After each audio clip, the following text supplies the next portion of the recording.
ሰላም ጤና ይስጥልን ውድ ሪፖርተር ተከታታዮች የሰዓቱን ዜናዎች ቀጥዬ አሰማችኋለሁ። ሉአማ ታክልቲ ነኝ። በቅድሚያም አርዕስተ ዜና። በተለያዩ ስፍራዎች የሚፈጸሙ እገታዎችና ግድያዎች የሚስፋፉት በሚዲያው ምክንያት ነው ሲል የፌዴራል ፖሊስ ኮሚሽን አስታውቋል።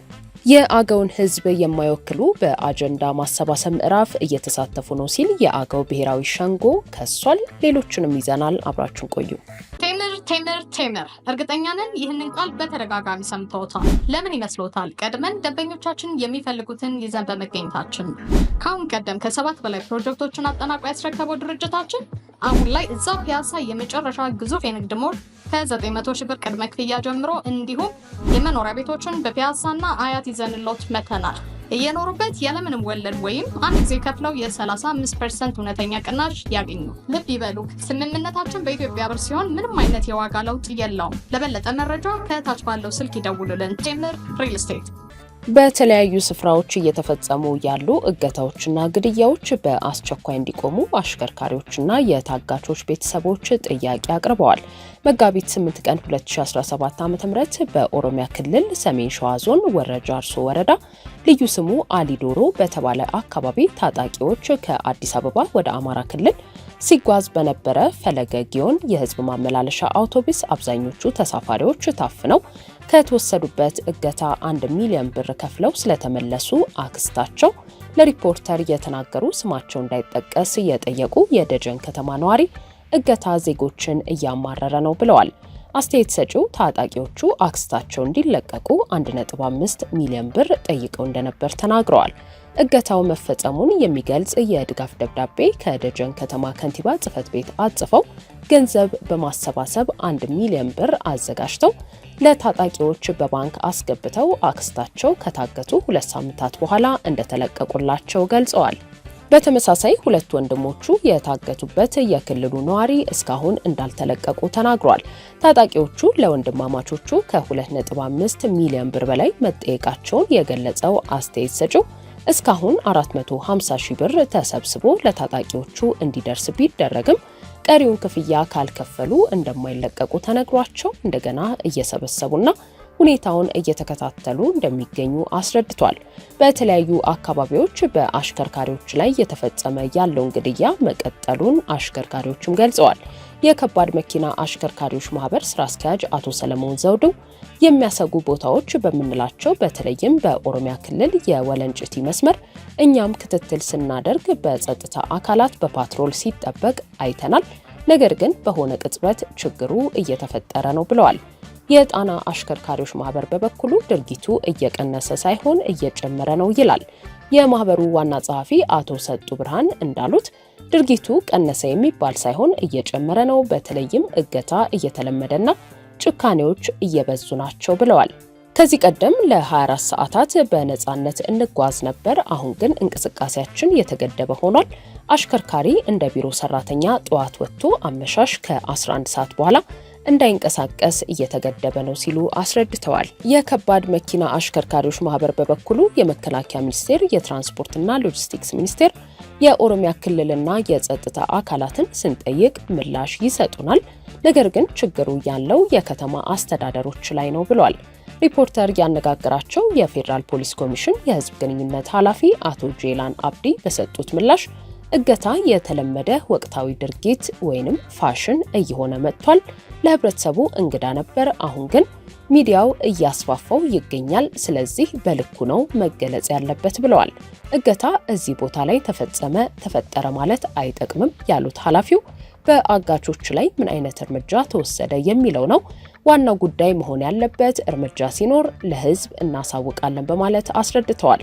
በጉዳዩ ላይ የመከላከያ ሚኒስቴር ምን እየሰራ እንዳለ በስልክ መረጃ እንዲሰጡን ሪፖርተር የጠየቃቸው የሚኒስቴሩ የህዝብ ግንኙነት ዳይሬክተር ኮሎኔል ጌትነት አዳነ እንዲህ አይነት መረጃ በስልክ የሚሰጥ አለመሆኑን በመግለጽ መረጃ ከመስጠት ተቆጥበዋል።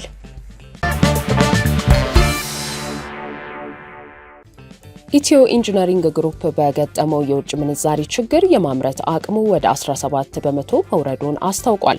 ከ4 ዓመታት በፊት ከብረታ ብረት ኢንጂነሪንግ ኮርፖሬሽን ወይንም ሜቴክ ወደ ኢትዮ ኢንጂነሪንግ ግሩፕ የተቀየረውና በታህሳስ ወር 2017 ዓ.ም ደግሞ በኢትዮጵያ ኢንቨስትመንት ሆልዲንግ ስር የሆነው የማሽነሪ ማምረቻና መገጣጠሚያው የመንግስት የልማት ድርጅት ባለፉት 5 ዓመታት የውጭ ምንዛሬ ባለማግኘቱ አጠቃላይ የማምረት አቅሙ ወደ 17 በመቶ መውረዱን ለህዝብ ተወካዮች ምክር ቤት አስታውቋል።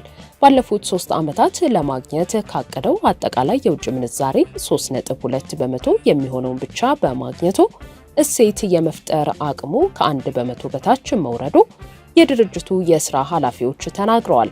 በ2017 በጀት ዓመት 8 ወራት የነበረው የማምረት አቅም 27 በመቶ መሆኑን የ5 ዓመት አማካይ ደግሞ 17 በመቶ ላይ መቆሙን አስረድተዋል።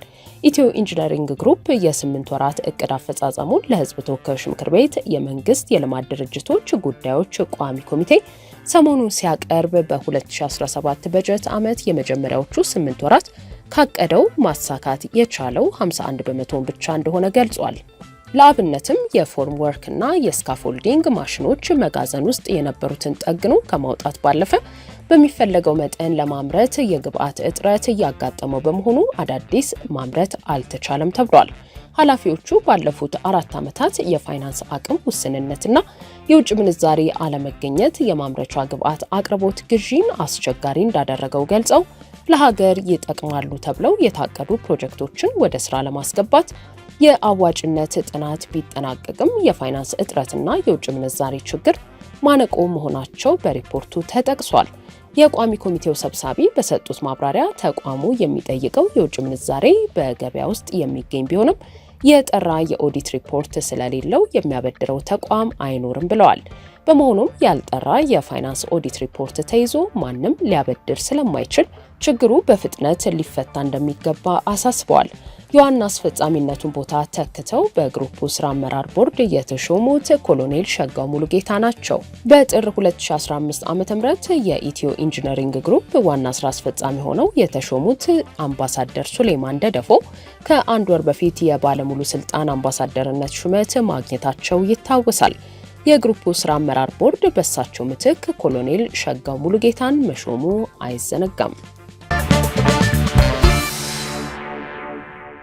የኢትዮጵያ ሀገራዊ የምክክር ኮሚሽን በአማራ ክልል ከመጋቢት 27 ቀን 2017 ዓ.ም ጀምሮ በመካሄድ ላይ በሚገኘው የአጀንዳ ማሰባሰብ ምዕራፍ የአገውን ሕዝብ የማይወክሉ ግለሰቦች ተወካይ ሆነው መሳተፋቸውን የአገው ብሔራዊ ሸንጎ አስታውቋል።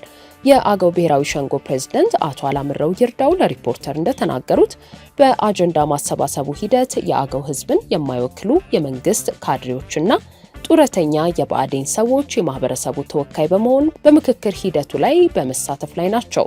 በአገው ሕዝብ ስም የተመለመሉ እነዚህ የመንግስት ካድሬዎች በአጀንዳ ማሰባሰቡ ሂደት የማህበረሰቡን ጥያቄ አጀንዳ አድርገው ሊያቀርቡልን አልፈለጉም ብለዋል። የአገው ሕዝብ ራሱን በራሱ የማስተዳደር የአባልነት ጥያቄ ይዞ የሚንቀሳቀስ ነው ያሉት አቶ አላምረው በአማራ ክልልና በአማራ ፖለቲከኞች መመራት እንደማይፈልግና ይህንንም በተለያዩ መድረኮች አረጋግጧል በማለት ተናግረዋል።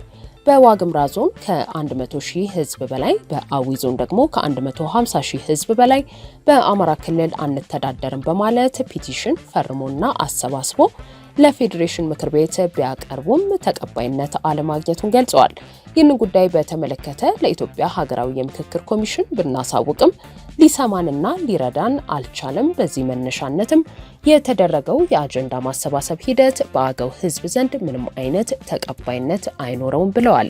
ሀገራዊ የምክክር ኮሚሽን ነፃና ገለልተኛ ነኝ በማለት ብዙ ጊዜ ሲናገር ይደመጣል። ነገር ግን መሳሪያ የታጠቁትን እንደ ኦነግ ሸኔና ፋኖን የመሳሰሉትን ወደ ምክክር መድረኩ ሲያመጣ አልታየም። በዚህም ቅሬታ አለን በማለት አብራርተዋል።